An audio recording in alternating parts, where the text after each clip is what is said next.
இன்று ஆலங்குளம் சட்டமன்ற உறுப்பினராக 2021ஆம் ஆண்டு தேர்ந்தெடுக்கப்பட்ட நான் என்னுடைய பதவியிலிருந்து விலகுவதாக மாண்புமிகு பேரவைத் தலைவரிடம் என்னுடைய விலகல் கடிதத்தை கொடுத்திருக்கின்றேன். சட்டமன்ற விதிப்படி கொடுத்திருக்கின்றேன். மாண்புமிகு பேரவைத் தலைவர் அவர்கள் என்னுடைய பதவி விலகல் கடிதத்தை பரிசீலனை செய்து ஏற்றுக்கொண்டிருக்கின்றார். ஆகவே நான் என்னுடைய சட்டமன்ற உறுப்பினர் பதவியினை இப்பொழுது ராஜினாமா செய்திருக்கின்றேன்.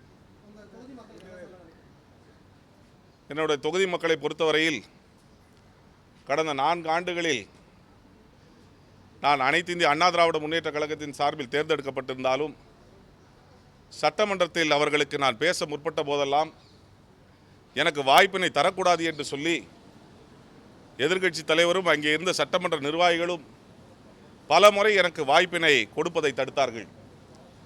இருந்தாலும் நான் சட்டமன்ற பேரவையினுடைய தலைவரினுடைய அதிகாரத்தை அவர் பயன்படுத்தி எனக்கு வாய்ப்பினை தரலாம் என்று சொல்லி பல நேரங்களில் இந்த 4 ஆண்டுகளில் கோரிக்கைகளை வைத்து அதன் அடிப்படையில் சட்டமன்றத்தில் குரல் கொடுத்தேன்.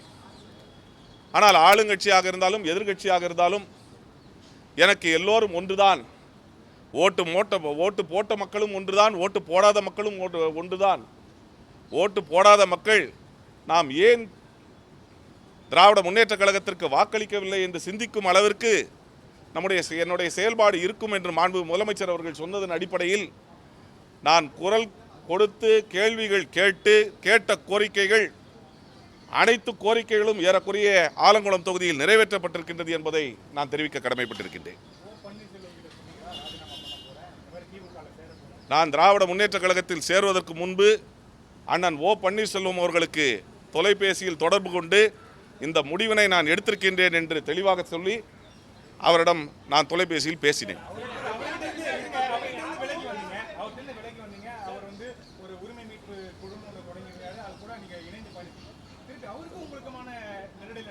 என்னை பொறுத்தவரையில் அண்ணன் ஓ பன்னீர்செல்வம் அவர்கள் மீது மரியாதை கொண்டவன். அவர் மீது இன்றும் எனக்கு மரியாதை உண்டு. மக்களுக்கு பணி செய்ய வேண்டும் என்று சொன்னால் ஒரு அரசியல் இயக்கம் தேவை. அந்த அரசியல் இயக்கம் மக்களுக்கு சேவை செய்யக்கூடிய இயக்கம், திராவிட கொள்கைகளை பாதுகாக்கக்கூடிய இயக்கம் என்று திராவிட முன்னேற்ற கழகம் என்பதை தீர சிந்தித்து தான் நான் முடிவெடுத்தேன்.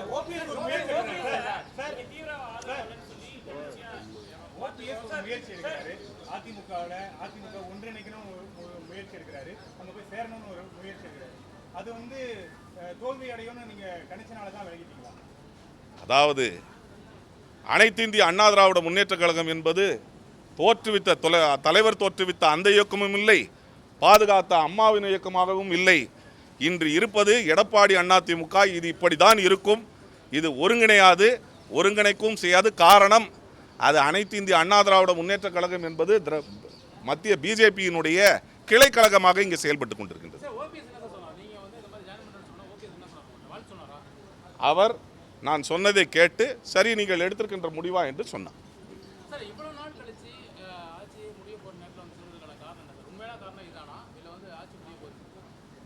ஆட்சி முடிவதற்கும் நான் விலகுவதற்கும் எந்த சம்பந்தமும் இல்லை. காரணம், நான் ஆலங்குளம் தொகுதி மக்களுக்காக மட்டும் பேசியிருக்கின்றேன். நான் ஆளுங்கட்சி எம்எல்ஏ-ஆகவும் இதுவரை இல்லை. நான் பதவி விலகி என்னுடைய பதவி விலகலால் சட்டத்தில் ஒரு கட்சியிலிருந்து வேறு கட்சிக்கு நாம் செல்லும் பொழுது விதிப்படி எப்படி நடக்க வேண்டுமோ அதை நான் செய்திருக்கின்றேன். நான் எடுத்திருக்கின்ற முடிவு திராவிட முன்னேற்ற கழகத்துக்கு போக வேண்டும் என்ற முடிவு எடுத்திருக்கின்றேன். அப்பொழுது நான் சட்டப்படி என்ன முடிவு எடுக்க வேண்டுமோ அதான் செய்திருக்கின்றேன்.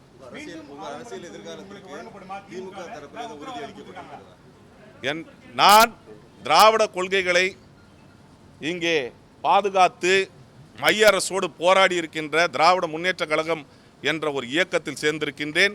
நல்ல தலைமையை தேர்ந்தெடுத்திருக்கின்றேன்.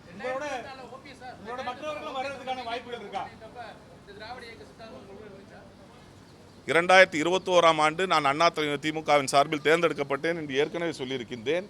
இன்றைய தினம் அதிமுகவின் நிலைமை என்ன என்பதை நீங்களும் அறிவீர்கள்.